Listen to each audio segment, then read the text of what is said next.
Welcome everyone as we prepare for Shabbos Parashat Chayei. After Avraham buries his beloved wife Sarah, he sends his faithful steward Eliezer to Ramna Arayim to find a wife for his son Yisrael. Eliezer makes some tests and a deal with God that if the young lady will come over to him and he will ask her to please tip his jug so he can have a little bit of water, and she replies, "Here's some water and I will water your camels as well," that will be the proper person for Yitzchak. And Rashi comments because you see that she is someone that has proper chesed to join the house of Avraham Avinu. From Novardok, Rabbi Yosef Yozel Horwitz in his work Madrakas Ha'adam in the section birur, middos, chapter 5, asks, how is this an accurate test to see that this lady is indeed has the proper middos character traits to join the house of Avraham Avinu? Maybe she's very kind, but maybe she has some other defect that we can't see. Maybe she has a bad temper. We don't know. So how is this a good enough test that with this alone we can tell that she is the proper bride for Yitzchak? To answer this, he explains the true mechanics behind how middos work. Middos are not separate compartments, but really they all bleed and blend into each other. If one person has totally complete in one midah, then you know that they will be totally complete in all the middos, because all the middos really are interlocking and connect one to each other. Complete midah of chesed, when he's asked, "Can you please give me a little bit?" they look into what the real need of that person is. And the real need of Eliezer was not just that he should be watered, but also that the camel should be watered. You look into what is the real driving force behind the request, because the request is limited by the words that were used. But really, there is a deeper meaning behind the request at sometimes, and that's what somebody with a real chesed wants to know. How can I really help you? How can I really alleviate what is ever bothering you?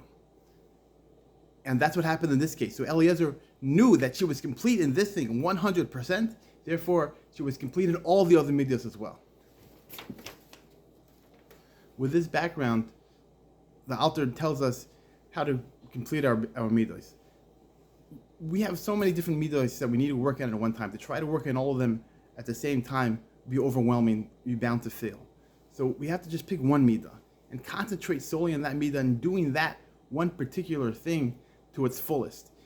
And as we grow and we become more and more adept in that midah, that naturally, like we said, since all the middos are connected, will have a ripple effect to all the other things. And now when we do something, we'll think about, how does this affect this midah? Is this really this really going to help? Is this what Hashem needs me to be doing at this time to go ahead and complete that midah? That builds us into a complete person. And that once in this midah, and that completeness will go ahead and spread out to all the other middos as well. A related but slightly different way to do it is that whatever we're doing right now, we'll try to do that to its complete and fullest amount, which is, as we said, that's the real test of a midah. So this is an example. You go ahead and you bring in all the shopping bags up, you carry them up the stairs, you bring them to your apartment, your house, and there on the floor now you have 28 shopping bags all over the floor. So maybe you'll put the milk in, and I did my part. But the complete thing would be to go ahead and take all the things around and try to put them away as best as you can. That's the completeness. So whatever the opportunity is there that it presents itself, go and do that to its utmost. And that's another way to go ahead and build ourselves out and complete our middos. The Gemara in Tanis 21a relates a terrifying story that the Talmidim, the students of Nachum Ish Gamzu, came and they found him lying on a bed, an amputee with boils all over his body, head. The feet of the bed were in some sort of pail so that insects couldn't come up and bother him. And they came in and they started crying, "How could somebody as holy as you have such an end?" And he says, "No, this is what I deserve." He tells the story. I was traveling with 3 donkeys laden with food and drink and sweets. And I saw off in the distance a beggar that was hungry. And as I got there, he asked me, "Rebbe, please give me something to eat."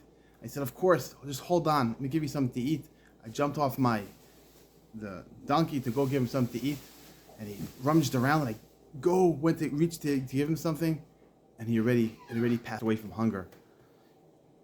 Nachum Gamzu went and put himself on top of this person, and he said, "My eyes that had no pity should go blind. My hands, which didn't help, should be amputated. My legs, which didn't have pity, should be amputated." Indeed, he felt, even after that, he felt his soul didn't have any peace until his entire body was covered in boils. And his Talmidim cried out and said, "Woe is to us for seeing you in such a state." He replied, "Woe would it be for me if you did not see me in such a painful state." But the question is, what did Nachum Ish Gamza do wrong? He desperately was trying to feed this man. And the answer is something very special about Jewish chesed. It's like we know, it's to go look into what that person really needs. So Nachum Ish Gamza, when his high exalted level, he should have seen this person and realized that he was starving, and even the smell from the food itself would drive him into a bad state. And he should have had the food ready in hand to give to him as he passed, for the poor starving beggar. For him, that was such a terrible atrocity that he decided, that he declared upon himself that he should have these punishments. So we can understand, fine, his eyes, his hands, but why his body? Perhaps a body is what binds us all together. He didn't view this Jew as close enough, as connected to him, as bound together, as he felt that he needed to. As one guf, as one body, that really all of Jews are one to another. That drives our chesed. Therefore, he felt that his body also needed a redemption, measure for measure, needed also to be punished. Chesed has to be proactive and not reactive. It really means measure. Perhaps because the middos are the true measure of a person and how they interact with one another.